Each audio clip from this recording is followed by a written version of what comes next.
நடிகர் தனுஷ் இயக்கி நடித்துள்ள இட்லி கடை திரைப்படத்தின் ரிலீஸ் தேதி தள்ளிப்போவதாக தகவல் வெளியாகியுள்ளது. நிலவுக்கு என்மேல் என்னடி கோபம் படத்தை தொடர்ந்து தனுஷ் இயக்கி நடிக்கும் படம் இட்லி கடை.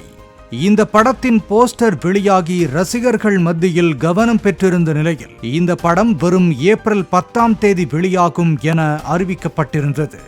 இதனிடையே அண்மையில் வெளியான அஜித்தின் குட் பேட் அக்லி டீசர் பெரிய அளவில் வரவேற்பை பெற்றது.